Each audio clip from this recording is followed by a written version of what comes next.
Now, on the first day of the week, very early in the morning, they and certain other women with them came to the tomb, bringing the spices which they had prepared. But they found the stone rolled away from the tomb. Then they went in and did not find the body of the Lord Jesus. And it happened, as they were greatly perplexed about this, that behold, two men stood by them in shining garments.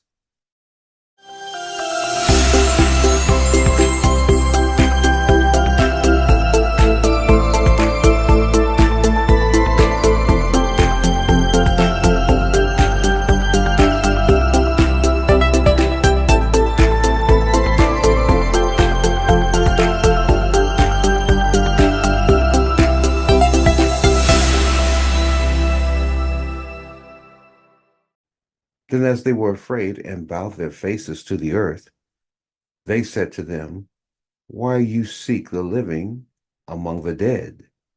He is not here, but is risen. Remember how he spake to you when he was still in Galilee, saying, the Son of Man must be delivered into the hands of sinful men and be crucified, and the third day rise again. And they remembered his words. Then they returned from the tomb and told all these things to the 11 and all the rest. It was Mary Magdalene, Jonah, Mary the mother of James, and the other women with them, who told these things to the apostles. And their words seemed to them like idle tales, and they did not believe them. But Peter arose and ran to the tomb, and stooping down, he saw the linen clothes lying by themselves, and he departed, marveling to himself what had happened. Well, here we are in the resurrection according to Luke's gospel. It has a lot of similarities to Mark and to Matthew, but there's a little more detail, and there are some unique things that go on here. One, of course, is the road to Emmaus. Mark mentions it only in a sentence, but Luke spells out the details. The other thing that happens is that Jesus uses a couple of proofs to show his resurrection. So I just want you to go with me on a great journey as we go through what the women and the apostles actually experience when the resurrection happens. They are totally astonished. And as I said in the other videos, the women didn't come to see Jesus arise from the dead. They came to anoint a dead body. That's what the spices were all about. And the reason why I'm repeating this is so that you can see that you don't believe in God just because you study the scriptures. I mean, I'm listening to some of these people on TV or whatever. God reveals himself to you because the Father has willed it and made it possible. He drew you. He brought you to a place of brokenness. You don't serve God because you earnestly seek. Because the Bible is clear. In the prophets, they have all gone out of the way. They have all together become unprofitable. Now, look, if you're unprofitable spiritually, you're just not going to find Jesus. But thank God, Jesus finds us. So let's get into this unique account. Now, behold, two of them were traveling that same day to a village called Emmaus, which was 7 miles from Jerusalem. And they talked together of all the things which had happened. So it was, while they conversed and reasoned, that Jesus himself drew near and went with them. But their eyes were restrained, so that they did not know him. And he said to them, what kind of conversation is this that you have with one another as you walk and are sad?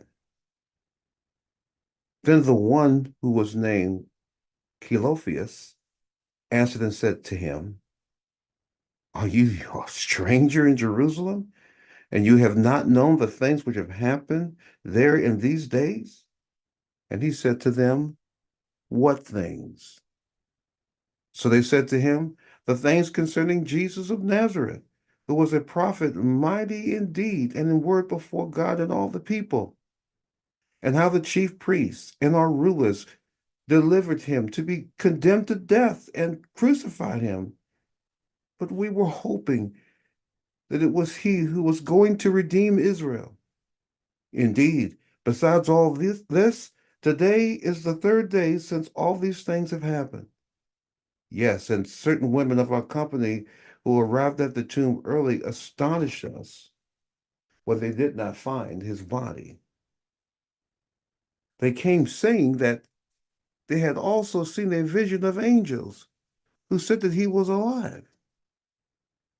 And certain of those who were with us went to the tomb and found it just as the women had said, but him they did not see. Then he said to them, O foolish ones, and slow of heart to believe in all the prophets have spoken. Ought not the Christ to have suffered these things and to enter into his glory? And beginning at Moses and all the prophets, he expounded to them in all the scriptures the things concerning himself. Then they drew near to the village where they were going, and he indicated that he would have gone further. But they constrained him, saying, Abide with us, for it is toward the evening, and the day is far spent. And he went to stay with them. Now it came to pass, as he sat at the table with them, he took bread, blessed and broke it, and gave it to them. Then their eyes were opened, and they knew him, and he vanished from their sight. Now, as we look at the road of Emmaus, I want you to see something here that put yourself in the same situation as these men. You just saw Jesus die, and the scene was pretty bad. So when they're walking along, their world has come crashing down, and they're having this conversation, and it's not a happy moment. And here comes Jesus in the middle of them, and he does something that I love. From Genesis on, the Lord loves to ask questions. He did that in the garden. He said, Adam, where are you? Who told you you were naked? Did you eat of the fruit that I commanded you not of? What have you done? So his first four utterances after the fall, the first four are all questions. So here's Jesus says, what sort of conversations are you having that you're sad? And then, of course, they say, well, man, you got to be a stranger. You don't know what just happened? And then Jesus says, tell me about it. And then they go on their big story and everything, and they told them how the women went to the resurrection and everything. And Jesus says, oh, come on, y'all. How foolish are you? To believe everything that the prophets had said concerning me, I had to suffer. And I told you myself, and I just want to make mention, my pastor told me way back in the 70s, he had from the four gospels derived 18 times. But this is where I want you to take comfort. Jesus took time to reveal himself to them and to deal with their disappointments and their pains. And he would have kept going, but they reached out to him and said, come on, stay with us.